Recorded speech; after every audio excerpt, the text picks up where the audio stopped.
It's time for the Your Personal Bank Show with Ference Toth, financial literacy educator and speaker, entrepreneur, and chairman of the board of a Bank Information.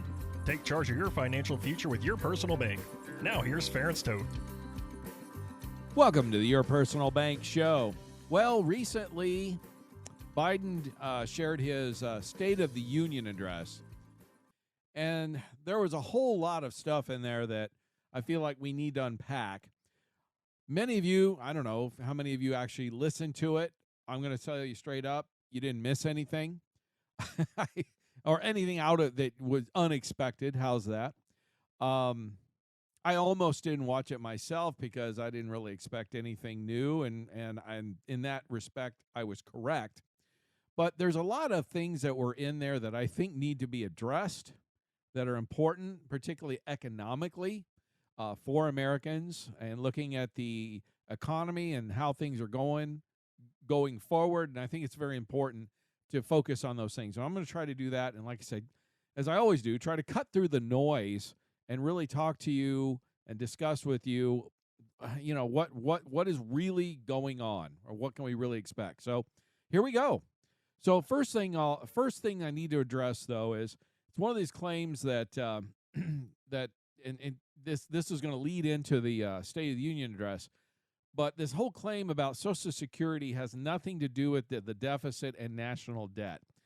And this is really important because there was actually a recent Instagram post, and it got a lot of attention, and it was talking about, it was a liberal claiming that the how should I say, the Republican Party, there's been this talking point with the Democrats for decades, literally, that they're going to cut Social Security and Medicare.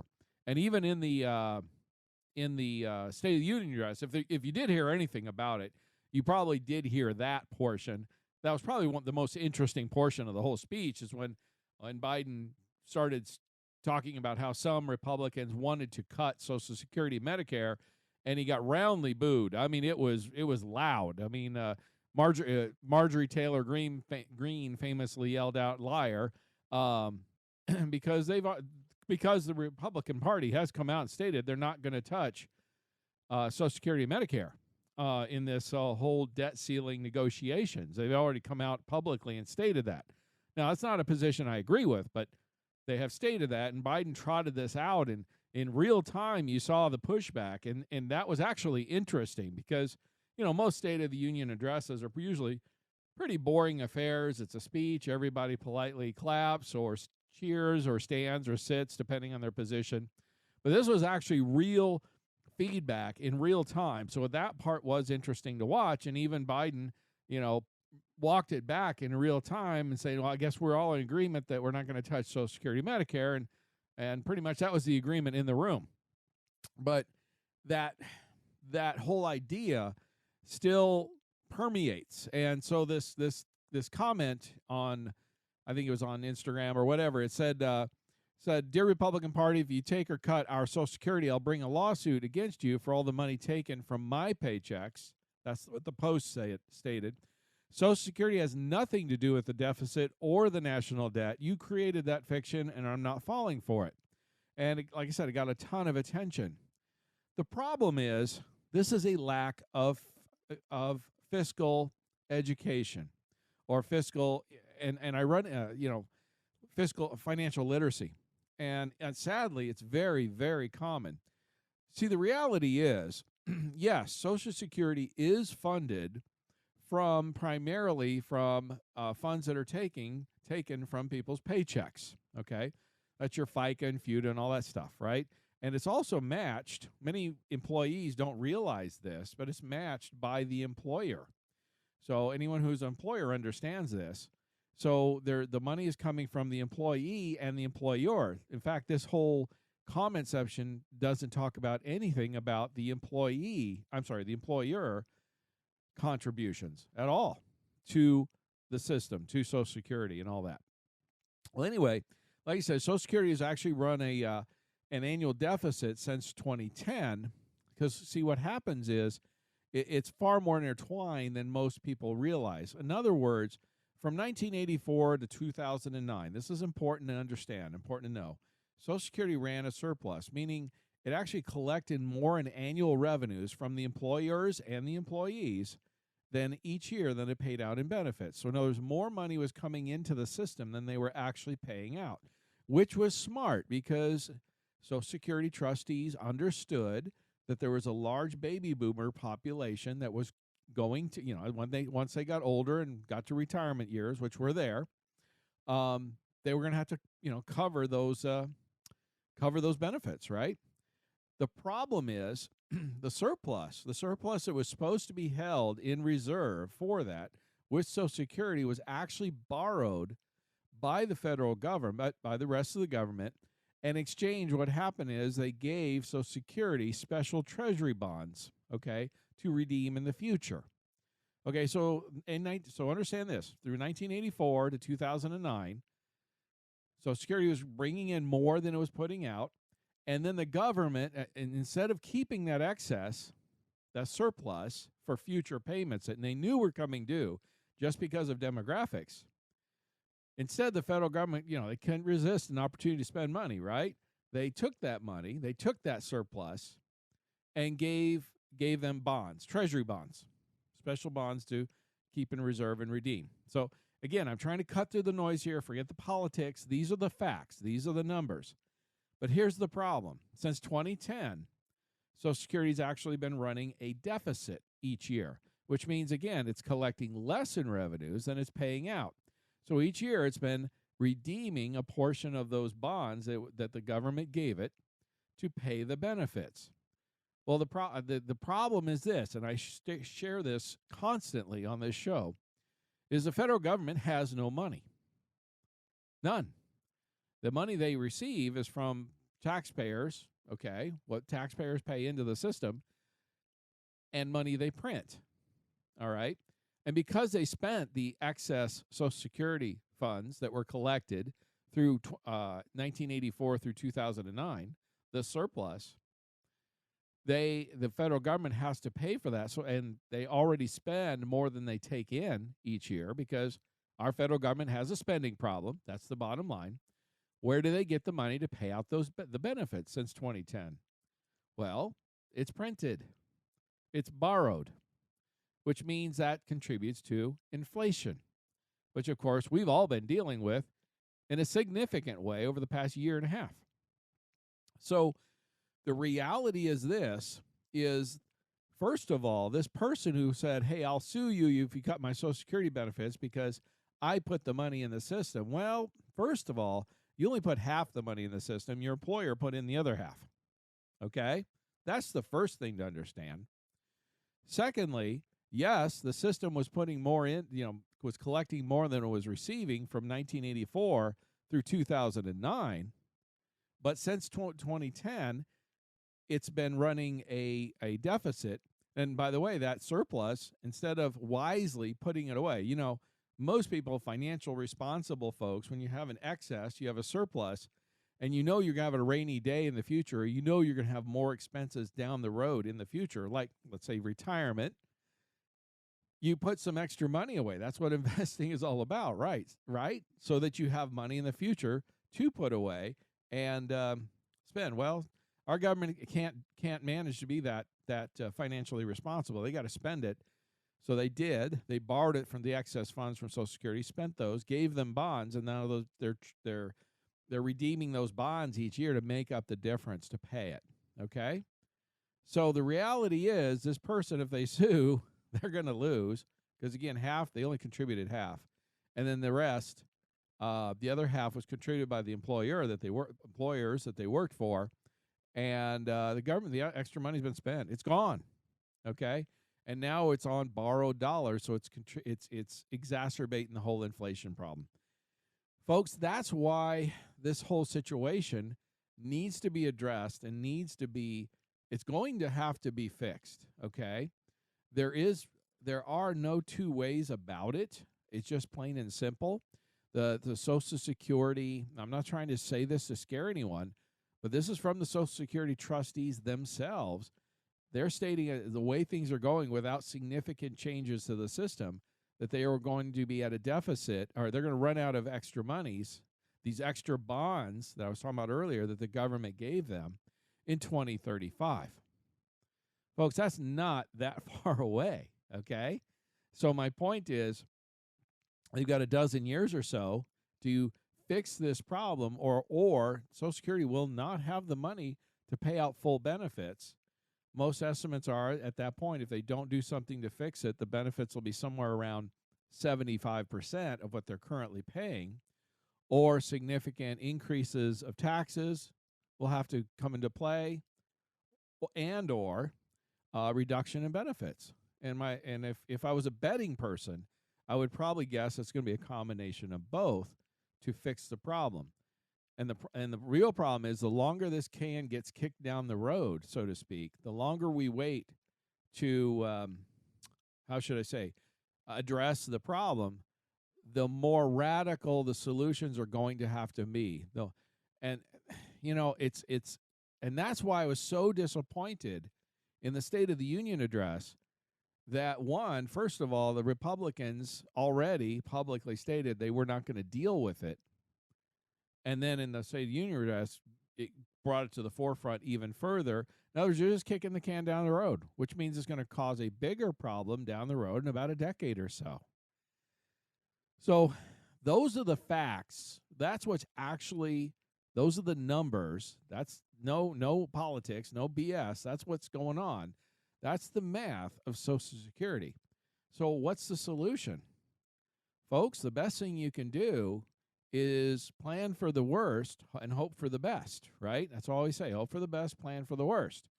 Well, what's a worst case scenario? As I stated earlier, the worst case scenario is the problem is not addressed in time to fix it, and benefits are reduced by about 25% from where they are now. And so you have to be prepared to make up that difference in your retirement, whether you're already retired or nearing retirement. So again, one of the best solutions is diversification. If your money's too much at risk, or too much of your funds are at risk, having make sure you've locked in a certain portion of the money to make sure you have that income coming in no matter what. Your personal bank certainly can do that, among other things. Annuities are another solution, and there are others. If you want more information on any of this, contact me at toll-free 866-268-4422 or yourpersonalbank.com. Again, that's 866-268-4422.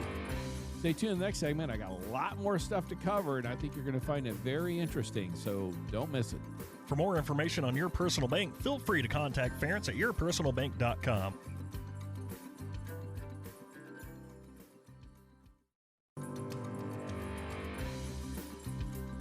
Back to the Your Personal Bank Show with Ference Toth. Welcome back to the Your Personal Bank Show, and I'm really going to discuss some other things that I think are of real importance here. I got to admit, I believe I probably shared, and I'm kind of tooting my own horn here, but if you want to really understand what's going on with Social Security, how it works, what to expect, what's going to happen if Congress does or does not address the issue, because it is coming up. It's coming up in the next decade or so, and there is certainly, if nothing is done, there's going to be a reduction of benefits of about 25%. That's not politics, folks. That's math, okay? This is something that's going to be addressed. Whether we address it or not, it's going to be addressed, okay? And you have to plan accordingly. And if you missed it, I'm going to just encourage you strongly, go to yourpersonalbank.com. You can listen to this or any of the previously recorded shows. Listen to the first segment of today's show.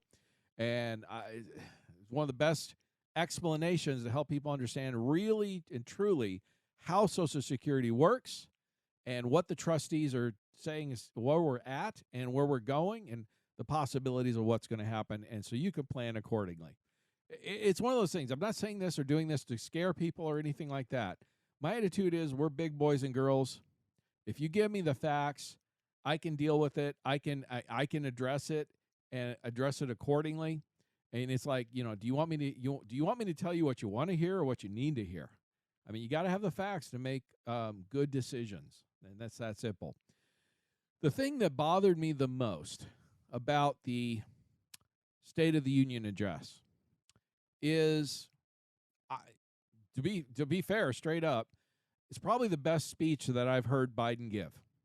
And I'm not a Biden fan by any stretch of the imagination.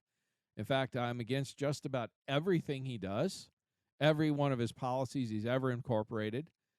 But to be fair, I haven't heard this a lot. A good percentage, I've seen polls showing upwards of 70% plus approved of his speech, at least moderately so. He did deliver.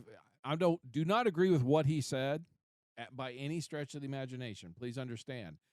I'm just talking about how he delivered it. He was on point. He wasn't as befuddled as we often are used to seeing him. He's certainly not the sharpest tool in the shed. I don't think he ever has been. Of course, he's 80 years old now. I mean, he's not a young man. But to be fair, he delivered. He did a good job, and I think that's to for the most part, America's detriment. In other words, what I mean by that is a lot of the stuff that he said sounded good, and the delivery was relatively good, comparatively speaking. What concerns me is for the low information voter, for the person that doesn't pay a lot of attention, they might hear a few clips from it at best, and they're going to say, he seems to be on target pretty well. It sounds good. And a lot of the stuff he talked about was working with the other side and talking about, one of my biggest pet peeves, jobs, which I'm going to get on and talk about here for a minute, because government does not create jobs. But he talked a lot about this. Remember America, the way it used to be, and possibilities and all that. And it sounded good, I guess is what I'm saying.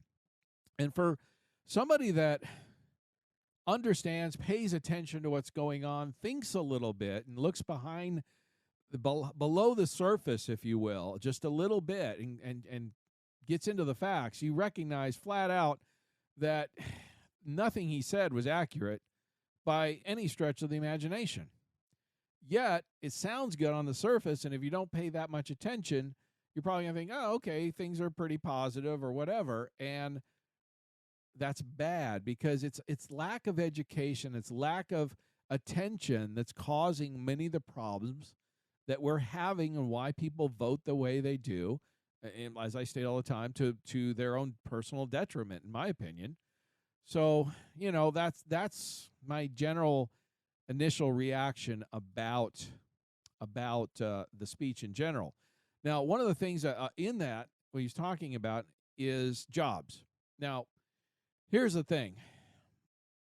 The thing is about jobs is, first of all, the federal government does not create any jobs. That's an irritation. I've heard many politicians from both sides of the aisle talk about this. We're going to pass this bill and it'll create so many jobs. No, the federal government doesn't create job one. And in fact, even if it's a federal job, it's paid for by taxpayer dollars or money they print. So it doesn't come from the government. It comes from the taxpayers, us.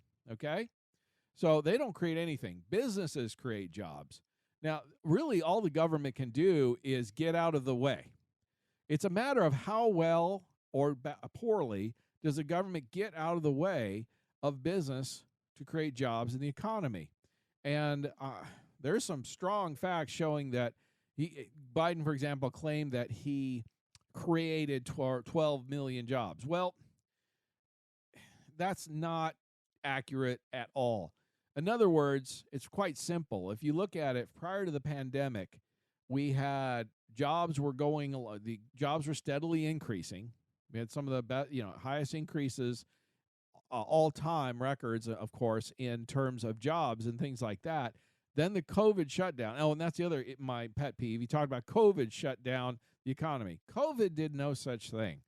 I was never aware that a virus could accomplish that.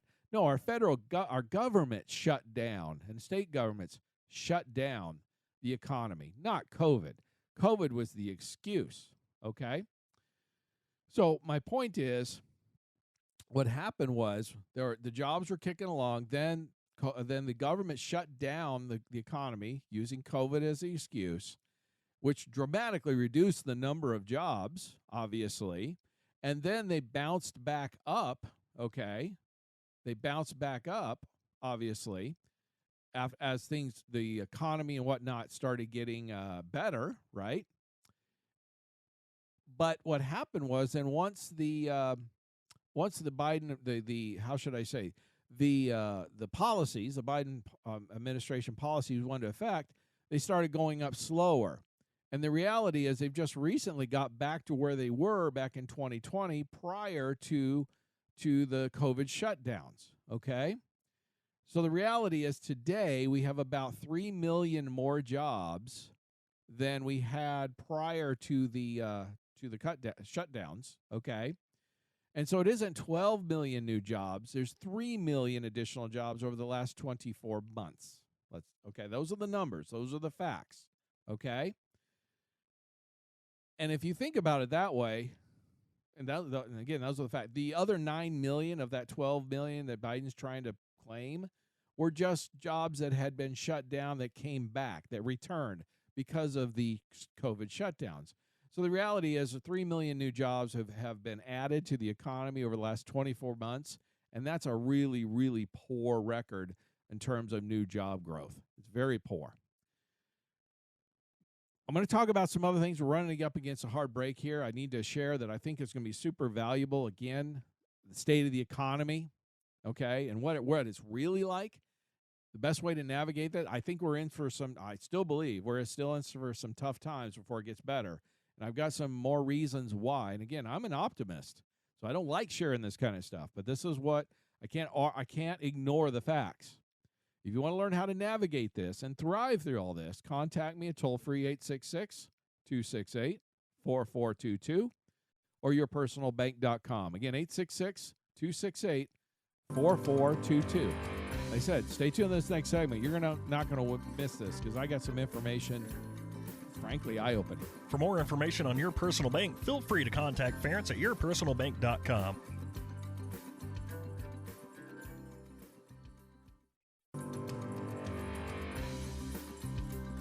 Back to the Your Personal Bank Show with Ference Toth. Welcome back to the Your Personal Bank Show. And the next thing I want to discuss is this is particularly galling. So recently Biden was asked by a reporter, is he taking blame for inflation? And his response was amazing. It was no. And the reporter asked, well, why not? And he stated, well, because it was already there when I got here, man. And that is such that's a flat, bald-faced lie. There's just no two ways about it. And here's why. It's quite simple. Facts, you can agree with them or not. They don't care what your opinion is. Facts are facts. And the first fact is inflation. Okay, let's start with that. In December of 2020, which is the last full month that Trump was in office, the rate of inflation was 1.4%, okay? The first day Biden was in office, as we all know, he killed the Keystone Pipeline. He suspended federal oil gas leases. He hiked drilling fees on federal land and mandated all federal vehicles be zero emissions. This was all on the very first day, okay? So what happened is then the next, how should we put it? The next 6 months, okay, his first 6 months in office then, inflation went from 1.4% to 5.4%. And then in 2022, it got as high as 9.1% in June of 2022. Now, Biden's statement was, well, inflation's been going down for the past 6 straight months. That is true. But it's gone from 9.1 down to 6.5. Okay? 6.5 is not a good inflation number by anyone's measure, especially when you take the Federal Reserve, whose mandate is 2%. So that's over 3 times high above what is considered normal inflation. And when you look at the average for 2022 was 8%, and the average for 2020 was 1.2%. Who's at fault for this? The fact is, you can maybe, I don't see how you could logically argue the point who's at fault. But the fact was it was already here. That is a flat, bald-faced lie. Inflation was at 1.4%. Actually, for 2022, the average for the year, for 2020, the year prior to Biden's presidency, the inflation was 1.2% that year for the average, and 2 years later it was 8%. In his first 6 months in office, it went from 1.4 to 5.4. Okay, that was before the war in Ukraine or anything. Okay, he tries to blame that too. It was his actions that he took and policies that caused inflation to increase and go up to 40-year record highs. And it definitely, most definitely, was not there when he arrived. It was not. That is a bald-faced, flat-out lie. And some people say, well, a president shouldn't be able to get credit for a good economy, so he doesn't deserve the blame for a bad one. But again, because of the actions he took causing increase in energy prices day one, he definitely in this case deserves much, if not all of the blame. Now, and many economists have also pointed out that his pandemic relief policies, including the American Rescue Plan, exacerbated matters. It just threw gas on the fire. It threw more money into the system, creating higher inflation. I mean, the definition of inflation is too many dollars chasing goods and services. So by definition, his actions, his policies, his administration's policies created and fanned the flames of higher and higher inflation. Okay?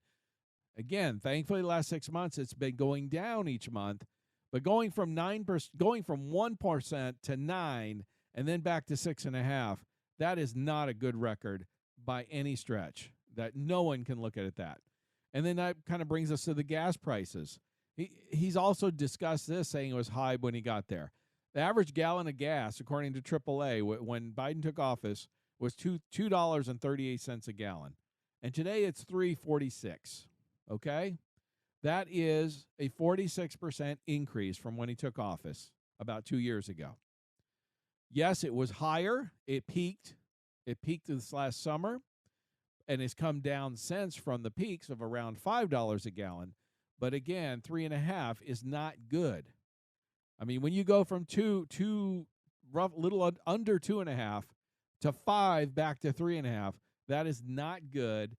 And again, his actions of reducing supply had much to do with what the gas prices were.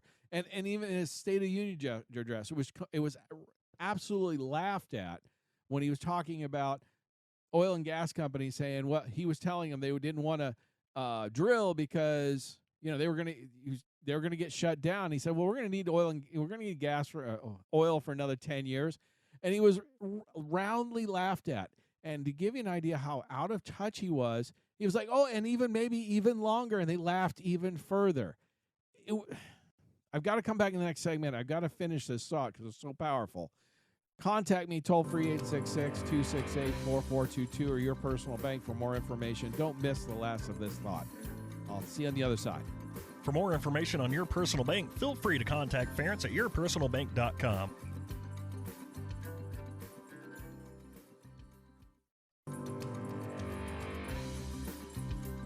Back to the Your Personal Bank Show with Ference Toth. Welcome back to the Your Personal Bank Show. And I got up on a hard break, and I was getting on a really key point about something that happened in the State of Union address that I haven't heard anybody else discuss, and I think a lot of people missed. And it was extremely eye-opening. And here it was. It was that point, and then you may have seen some of the highlights on it, and where Biden was talking about, he even discussed about why he was talking about record profits of oil and gas companies. And he was complaining because they were getting record profits because they weren't taking their proceeds and reinvesting and drilling more. Now, he's done a lot to reduce drilling, increasing costs and fees and delays and everything else. He didn't discuss that. But he did say, he's talked to a lot of these companies, and they've told, well, we don't want to drill because you're telling us you're going to shut it down. And he said, no, man. He goes, we're going to need oil for at least another 10 years. And he got roundly laughed at in the room. I mean, but here's a part that I don't think a lot of people realized. He was getting laughed at, and so he realized, I think, the mistake of his statement. And so he said, and he goes, no, for real, maybe even longer. In other words, he's so much in a bubble, I believe, that he really thinks he's arguing people who think we're going to need gas for maybe 10 years or less. And the reality is we're going to need oil for decades. And he's so much in the bubble, he has no clue. He thinks he's arguing, and this is key, folks. He thinks he's arguing, trying to convince people we're going to need it longer, when he doesn't even realize that they're laughing at him because we're going to need it so much longer than a decade. It's a joke because of where technology is and everything else, and where green energy is at and all those things. But he's so much in the bubble, he thinks he's arguing the point the other way. He thinks that people, they think they're not going to need it for the next decade. And I think this is important. This is important insight into his thinking because, again, he's so much in the bubble and he's around so many people that are so against, traditional oil and gas and all that kind of stuff, energy sources, and are so for green energy that they've got him convinced that we're going to be able to make this switch in the next few years. And it's just completely and totally unrealistic. He's just in la-la land, okay? Complete and totally la-la land, okay? So the other thing we need to discuss, I think is so important, I've discussed previously inflation. Inflation started after Biden, his first 6 months in office. It went from 1.4% to over 5%, okay? It wasn't there when he took office. That's just a flat lie, even though he claims it was. Gas prices, you can pretty much squarely place on his administration's actions and policies to reduce supply, okay? I mean, almost exclusively. But the other thing that we can discuss here is food prices. Now, Biden didn't talk a lot about that one, but the reality, he mentioned it briefly that food prices were coming down. Food inflation was slowing as well, I think he stated. Well, the reality is in 2022, food prices increased by 9.9%, according to the Department of Agriculture. And they predict in 2023, prices are predicted to increase between 7 and 16%, depending on what type of foods you're talking about. So in other words, the type of increases we saw last year, we're going to see similar, if not more, in 2023. Okay, so yes, prices have been falling a little bit recently, not much, and even his own USDA says they're about to go up again. So the reality is his statement was very misleading at best on food inflation. And then the last thing I think he's really talking about was take-home pay. He's discussing how people will be able to bring bring more home, right? Well, again, for people that don't think things through and just look at the surface, yes, it is true, in fact, that wages are increasing. Real people are taking home more pay overall. In fact, during his entire presidency, last 2 years, we'll put it that way, wages have raised by about 10% on average for the average American. Okay, but the problem is inflation at the same time, based on the government's numbers, has increased 14%.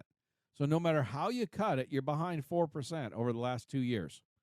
Yes, you're taking home more dollars, but those dollars are now worth less. And again, that just takes one step of thinking, financial literacy, understanding, education, helping people understand, yes, your paycheck may be a little higher, but you're paying more, so much more for everything, like food, gas, etc., that you actually have less in your pocket afterwards. That's the key to, again, education, to helping people understand, really understand economic financial literacy. Look, I know a lot of the people I'm talking to, listening to here, I'm preaching to the choir, okay? But it's our role. It's our responsibility for those of us who do have some financial literacy, that do have some financial responsibility, to educate those who lack interest or lack understanding, whatever it may be, and take the opportunities, not shoving it down their throat, but when you see opportunities, take advantage of those to try to do some education and help people understand. And this is the part, I've shared this before in previous shows, that I'm concerned about the most, about the future economy, particularly over the next year or two, because, again, I firmly believe that we're going to see things get worse before they get better. Will things get better? Yes, I'm not betting against America. Still, I know some have been giving up, and yes, it's frustrating, but I'm not ready or willing yet to bet against America. But I do believe we're going to go through some tougher times than what we've seen, and here's why. The biggest reason why is about 2/3 of our economy is consumer spending. Always has been. And the consumer is losing ground because of inflation, as I just stated. Average savings rates in the United States are now below the lowest levels we've seen since the bottom of the Great Recession. We have some of the lowest rates we've seen for real disposable income. I shared that in a previous show, where we've seen the lowest levels of real disposable income, percentage-wise at least, since like 1932, which amidst the depths of the Great Depression. And real disposable income is key because that's the money people have to spend to buy stuff, anything beyond the basics, okay? In other words, we went into this because of all the government spending, a lot of extra money going into the system. Let me give you a really simple example. So the SNAP program, which is the food stamp program is what it's called. Approximately right now, 40 million Americans are receiving food stamps. Now, first of all, that's really, really not something that should be proud of. That's embarrassing for a country like as wealthy as we are to have that many people that qualify for food stamps. But first of all, there's been a lot of fraud in the system. A lot of people have qualified. They've made it easier and increased the numbers to qualify. So there's a lot of people, let's be frank, who really don't belong in the system, really shouldn't have the benefits, for one, okay? But two, for the past 3 years, calling it quote-unquote COVID emergency, they've increased the benefits significantly by, like, I've looked at some of the numbers, in many cases, almost tripling the benefits, the amount of money given out for food stamps. Well, guess what, folks? In the next few weeks, that's going to stop and go away. That's why this COVID emergency, the federal COVID emergency going away, is key. Well, if you have 40 million people out there getting extra money for food, they're going to, the only way to spend it pretty much is through food. And then there's drug stuff and all, but I'm not going to get into that right now. The key is you got a lot of extra money going into buying food, which creates what? A lot of buyers. You've got inflation. You're going to have food inflation because of that. The cost of food goes up. Well, a lot of that's going to go away soon. All right? That will give us possibly some temporary relief, at least on some price increases that we've seen on all of this food. But again, it helps you understand why the system why the government putting in so much money into the system is causing so much of this inflation. Also, when the consumers stop buying so much food and other things, it's going to cause a slowdown in the economy. Okay? There's just no two ways about it. So you have to ask my opinion again. I get asked this all the time. I'm really, really concerned about 2023 and maybe even some of 2024. And then if we start to get some financial sanity, some financial responsibility, finally, for once, like the first time in my lifetime at least, some financial sanity and responsibility in our government, we might actually start to see some improvement. But until that happens, we will not see significant improvement, in my opinion, because where's the money going to come from? Where are the people going to have the money to buy things to keep the economy going? It's something to be really, really concerned about, okay? And again, I'm not trying to be a scare tactic or anything else, but it is a major cause of concern. Now, the last couple of things I want to share, it's just an embarrassment. This balloon thing that went across our entire country before Biden finally shot it down, that's just flat out shows weakness and indecision. That's embarrassing. for our country, sends a bad message to bad actors out there, and it makes everyone less safe. Those are all things that are bad and I don't like, and it's not good for the future. But here's one here's something else that's happened recently I have not seen get much press. Biden just slapped a 20-year mining ban on some Minnesota land, something like 200,000 acres in Minnesota, that has some of the biggest, how should we say, biggest reserves of rare earth metals in the country. Okay? Over 225,000 acres of northern Minnesota forest land, and has vast deposits of copper, nickel, and things like that we need for this green energy revolution, if indeed we're actually going to accomplish it. All that does, again, is make China stronger because they have access to more of those materials to create the solar panels and etc., the electric cars and all that. It just why would Biden allow a Chinese spy balloon to travel the entire length of the country? Why would he shut down, prime land that we would mine much more environmentally friendly than China will, certainly? Materials that we need to build the infrastructure if we are going to move towards green energy. Well, there's only one logical solution answer that comes to my mind is he's compromised and bought out by China. But, you can think what you want about that, but I think the evidence is pretty strong. And the last one I want to share today is just infuriating, but again, not surprising. So now that Fauci has apparently retired, he's now charging $50,000 to $100,000 per speech. Just follow the money, folks. If you want to, became famous for this process, and now he's going to get paid very well as a quote unquote motivational speaker. Folks, just follow the money if you want to understand why things are the way they are and why people do what they do, particularly in our current leadership in government. If you want to contact me and learn how to navigate all this, survive this, create positive cash flow, create positive arbitrage, reduce your risk, reduce your taxes, all that stuff, contact me at 866-268-4422 or yourpersonalbank.com. Again, that's 866-268-4422.